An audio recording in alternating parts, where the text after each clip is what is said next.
사고 직후 현장에서 응급 환자들을 직접 치료하셨고요. 당시 희생자들을 직접 응급치료를 하신 분입니다. 노영선 서울대병원 응급의학과 교수 연결해서 좀 더 자세한 상황을 짚어보겠습니다. 의학적인 관점에서 좀 여쭤보겠습니다. 교수님 나와 계시죠? 네, 안녕하십니까. 서울대병원 응급학과의 노영선입니다. 네, 교수님 말씀 많이 들었습니다. 현장에 계셨고요. 또 서울대병원으로 사상자도 이송이 됐습니다. 앞서 저희 기자가 취재를 했고 교수님도 직접 말씀해 주셨는데 사망자 대부분이 호흡 곤란, 다른 사람의 무게를 이기지 못해서 호흡이 어려워져서 숨진 게 맞습니까? 네, 맞습니다. 이렇게 많은 인파가 우르르 몰려서 압사 사고가 일어나는 경우에는 압력에 의한 호흡곤란이 발생합니다. 예. 외상성 질식에 의한 호흡곤란의 증상이 지속이 되면 예. 혈액에 산소가 공급되지 않아서 청색증이 생기고 심정지에 이르게 됩니다. 네. 당시 현장에서 이제 극적으로 목숨을 구한 생존자들 증언에 따르면 호흡 곤란을 겪었다는 분들도 많았다고 하고 또 사람들 틈에 껴있다가 쓰러진 분들도 있다고 하는데 호흡 곤란이 길어지면 우리 몸에 어떤 증상이 나타납니까? 네, 호흡곤란이 길어지면 아까 말씀드렸듯이 혈액에 산소가 공급되지 않기 때문에 네. 각 조직의 장기에 산소가 원활하게 공급이 되지 않습니다. 네. 그렇기 때문에 심정지 발생 전에도 이미 환자들이 청색증을 보였다는 보고도 있고 의식이 흐려지고 그러니까 뇌에 산소 공급이 안 되면 의식이 흐려질 수 있고 장기가 손상될 가능성이 있습니다. 네. 당시 현장에 있었다가 극적으로 살아난 분들, 생존자분들 증언을 들어보면 마치 지하철에서 꽉 사람들이 가득 차서 숨을 쉴 수 없는 그런 상황이었다라고 표현을 하더라고요. 네, 맞습니다. 예. 사실 지하철에서도 마찬가지인데 너무 지하철에 과도한 사람이 닫힌 공간에 과도한 사람이 있게 되면 예. 흉곽을 넓혀서 그러니까 호흡을 하기가 어려워지기 때문에 예. 아마 그 압사 때도 비슷한 증상을 느끼셨을 것입니다. 네, 그런데요, 이 좁은 공간에서 앞뒤로 이 수평 방향으로도 그런 압력이 발생할 수 있고 숨을 쉬기가 어려워지나 보죠? 네, 그렇습니다. 이거는 자세의 문제는 아니고요. 예. 흉곽을 넓힐 수 있는 공간이 있느냐 없느냐의 문제이기 때문에 네. 예, 네. 알겠습니다. 그리고 이번 참사 희생자들을 보면 남성보다 여성 희생자가 더 많았습니다. 여성이 98명, 그리고 남성이 56명인데 그 이유는 어디에 있을까요? 이번 사고에서 보셨듯이 압사 사고는 사람이 넘어지고 그 위에 차곡차곡 쌓여서 아래쪽으로 압력과 하중을 전달을 하게 됩니다. 네. 여성의 경우에는 신체 조건이 키가 남성보다 작기 때문에 그 압력이 흉부에 쏠려 있을 가능성이 있고 이렇게 대규모 인파에 의해서 압사 사고가 발생할 때에는 남성에 비해서 질식사가 발생할 가능성이 조금 높다고 하겠습니다. 그렇군요. 예. 그런데요, 이번 압사 사고 직전에 일부 피해를 입은 분들 같은 경우에는 정신을 잃는 경우도 많았다 이런 이야기가 들리거든요.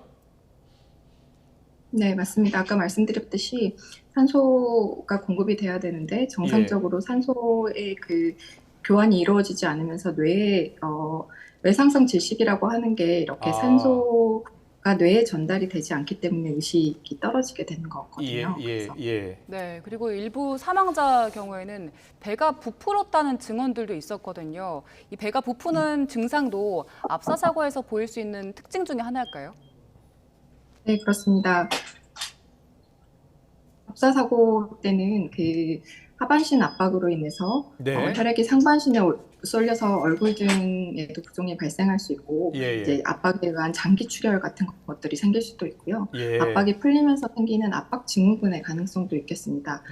이제 다른 하나는 현장에서 심폐소생술을 하셨던 분들께서 심폐소생술을 진행하면서 점차적으로 복부가 팽만했다 이런 증언들을 하셨었는데 이제 장기가 출혈되어서 복부팽만이 있었을 수도 있고 심폐소생술 과정 중에 인공호흡을 하면서 정상적으로 인공호흡에 의해서 가스 유입이 되면서 배가 부풀었을 가능성도 있겠습니다. 네, 그 생존한 분들의 증언 들어보면 피를 토하는 분들도 있다고 하던데요. 어떤 이유 때문에 피를 토하는 걸까요? 이제 흉부가 압박이 되면 장기 출혈이 있을 수 있는데 마찬가지로 흉곽에도 출혈이 있을 수 있습니다. 예. 그리고 마찬가지로 복부에도 출혈이 생겼을 수 있거든요. 그래서 네. 이제 심폐소생술을 하는 과정에서 이렇게 압박된 흉부 자상이나 복부 자상이 있는 경우에는 위나 또 기도를 통해서 피가 나오는 경우가 종종 있습니다. 네. 네. 네. 이번 사고를 보면 좁은 비탈길에서 그 한꺼번에 많은 사람들이 몰린 상황에서 154명이 사망한 사고인데 이렇게까지 피해 규모가 커진 이유를 전문가 입장에서는 어디에 있다고 보십니까? 사실 이제 압사 사고는 흔하게 일어나는 재난은 아닙니다. 저희들이 재난의 종류에 대해서 공부하고 대비하기는 하지만 예. 체육관이나 콘서트장 같이 닫힌 공간 안에 많은 사람들이 많은 인파가 밀집된 경우에는 대책을 세우도록 권고를 하고 있지만 네. 이태원의 경우에는 제한된 공간이 아니었기 때문에 사전에 대책을 마련하는 것이 좀 어려웠습니다. 네. 그러나 많은 인파가 몰리는 것이 예측이 되었었다면 네. 적극적으로 동선 통제를 하거나 이런 아. 사전의 위험 요소들, 이렇게 비탈길 같은 사전 위험 요소들을 조금 제거해서 위험 요소들을 좀 줄일 수 있었지 않았을까 하고 생각하고 있습니다. 네. 노영선 교수님이 이제 응급의학과 교수님이시니까요. 심폐소생술 관련해서 좀 여쭤볼게요. 이 압사 사고의 경우에 이제 골든 타임 이야기를 많이 하는데 4분 이야기를 하더라고요. 어떤 이유 때문입니까?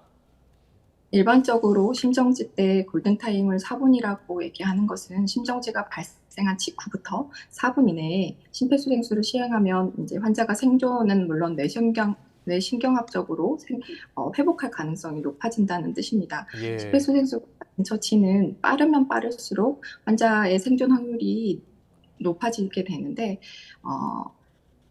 그래서 가능한 빨리 심폐소생술을 시행하는 게 좋습니다. 그렇지만 네. 이제 심정지 발생하고 나서 4분이 지났다고 해서 심폐소생술을 시행하지 않아도 된다는 뜻은 아니고요. 아. 가능한 빠른 처치를 하되 구조 등으로 시간이 지체되었다고 해도 환자가 명확한 사망의 징후를 보이지 않는다면 빠르게 심폐소생술을 제공하는 시도를 해볼 수 있겠습니다. 그리고 그렇군요. 특히 이번 사태와 같은 젊은 환자들의 경우에는 4분이 지났다고 해도 적극적으로 심폐소생술을 제공할 필요가 있겠습니다. 네. 그런데 압사 사고 같은 경우에는 기도랑 혈관이 손상된 상태여서 골든타임이 더 짧다고 하던데 실제로 그렇습니까? 사실 이제 질병에 의한 심정지보다 이런 외상에 의한 심정지의 경우에 비교해서 그 생존율이 낮은 것이 사실입니다. 그렇지만 압사 사고 같은 경우에는 외상석 질식이기 때문에 비교적 명확하게 심정지를 유발하는 원인이 있습니다. 그렇기 때문에 그 원인을 빠르게 제거하고 그럼으로써 환자의 치료 결과를 좋게 만들 수 있는 찬스는 있다고 하겠습니다. 질식을 하는 원인 물질을 제거하고 빠르게 기도 확보를 하고 예. 심폐소생술을 통해서 이렇게 자발순환을 회복하게 만든 다음에 병원에서 전문적인 소생후 치료를 제공하면 환자를 충분히 살릴 수 있는데요. 네. 원인이 명확한 데 반해서 이렇게 군중에 의한 압사 사고의 경우에는 사람들이 차곡차곡 쌓여져 있기 때문에 구조하는 데까지 시간이 많이 소요됩니다. 네. 예. 현장에서도 구급대원들이 환자를 구조하는 데 총력을 기울이셨지만 공간이 너무 협소하고 장벽이 많이 존재해서 조금 어려움이 있었습니다. 현장에서 좀 빠르게 환자를 구조할 수 있었다면 예. 인명 피해가 지금보다는 조금 줄었을 수도 있었을 거라고 생각합니다. 네. 사고 직후 현장에서 열심히 치료를 해주셨는데 현장에 보니까요. 일반 시민들도 나와서 심폐소생술 하고 계셨고요. 주민들도 나와서 도움을 줬는데 심폐소생술 시도할 때 일반인들이 시도할 때 꼭 기억해야 할 게 뭐가 있겠습니까? 네, 심폐소생술은 흉골의 가운데 부분에 손바닥 2개를 겹쳐서 네. 분당 100회의 속도로 누르시면 됩니다. 누른 네. 깊이는 5cm 정도가 적당하고요. 두 손을 겹쳐서 힘껏 눌러주셔야 됩니다. 간단하게는 가슴의 가운데를 분당 100회의 속도로 힘껏 누른다고 생각해 주시면 되는데 네. 제가 여러 번 말씀드린 내용이긴 하지만 이번 사건의 영상을 보면 속도가 심폐소생술의 속도가 조금 빠릅니다. 현장에서 심폐소생술을 시행할 때 대부분 약간 흥분하게 되어서 네. 속도가 빨라질 수 있는데 흉부 압박의 속도가 너무 빠르면 심장에 혈액이 모일 시간이 충분하지 않아서 심폐소생술의 효과가 떨어집니다. 분당 그렇군요. 100회의 예. 속도는 사실 생각보다 빠르지는 않거든요. 예. 심장에 혈액이 모여야 내가 흉부 압박을 해서 이 피가 뇌와 몸에 공급된다는 사실을 좀 기억을 해주시고 분당 100회의 속도로 흉부 압박을 시행해 주시면 좋겠습니다. 네. 그럼 압박을 할 때 세기는 어느 정도로 해야 됩니까? 보통 5cm를 눌러야 한다고 말씀을 드립니다. 근데 이게 생각보다 힘껏 눌러야 되거든요. 두 손을 모은 다음에 체중을 실어서 힘껏 눌러주셔야 이 흉고 밑에 있는 심장을 누를 수 있게 되는 거거든요. 네. 그래서 힘껏 누른다고 생각하시면 되겠습니다. 알겠습니다. 그리고 30번 정도 가슴 압박을 하고 2번 정도 인공호흡을 하라고 하더라고요. 그런데 사실 일반인들에게는 추천하지 않습니다. 인공호흡이 예. 굉장히 어렵기도 하고 예. 흉부 압박을 하면서 인공호흡을 하느라 흉부 압박을 멈추게 되기 때문에 일반인들한테는 권고되지 않는 방법이긴 합니다. 그렇군요. 네. 예. 이번 사고처럼 구조대가 오기 전에 시간이 좀 걸릴 경우에 일반인들이 좀 할 수 있어야 할 텐데 CPR을 전문적으로 배운 적이 없는 사람들도 이걸 실행해도 되는 겁니까? 네. 심폐소생술을 배우지 않았다고 하더라도 우리나라의 국민들은 대부분 다 영상이나 각종 매체들을 통해서 CPR을 하는 영상들은 접해보신 부분들이 많으실 겁니다. 보셨던 대로 두 손바닥을 모으고 가슴 가운데를 힘껏 분당 100회로 눌러주신다면 이 심정지로 고통받는 환자에게 도움이 될 수 있다는 점을 기억해 주시고 이번 사건을 계기로 많은 분들이 심폐소생술 교육을 꼭 받으셨으면 좋겠다는 말씀을 드리고 싶습니다. 네, 알겠습니다.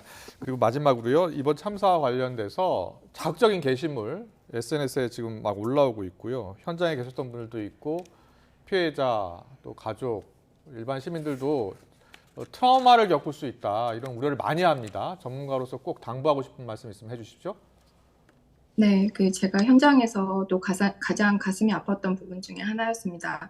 많은 인명 피해가 발생했고 현장의 의료진, 소방대원, 경찰뿐만 아니라 많은 시민들이 여과 없이 재난에 노출이 되었었습니다. 그런데 그 과정에서 이것들이 자극적인 게시물로 바뀌어서 SNS를 돌아다니고 있었습니다. 이태원 참사에 대해서 대한신경정신학회에서도 성명을 발표해서 이렇게 이런 행위가 피해자에게 2, 3차적인 피해를 줄 수 있으니 중단해야 된다는 권고를 하셨었는데요. 여러 번 강조해도 지나치지 않는다고 생각합니다. 재난의 피해자뿐만 아니라 현장에 계셨던 많은 분들을 위해서 이런 자극적인 행동은 멈춰주시길 부탁을 드리고요. 또 혹시나 이번 재난을 겪으면서 불안이나 우울 증상이 생긴다거나 혹은 재난의 특정 영상이 반복적으로 떠오른다거나 가슴 떨림, 불면증, 수면장애가 생기시면 가까운 정신건강의학과 방문하셔서 상담 받으시면 좋겠고 또한 이게 증상이 심한 경우에는 가까운 응급실 방문하셔도 증상 조절에 도움을 받으실 수 있겠습니다. 네, 알겠습니다. 오늘 여러 가지 말씀 잘 들었습니다. 고맙습니다. 노영선 서울대 응급의학과 교수님과 함께했습니다. 고맙습니다.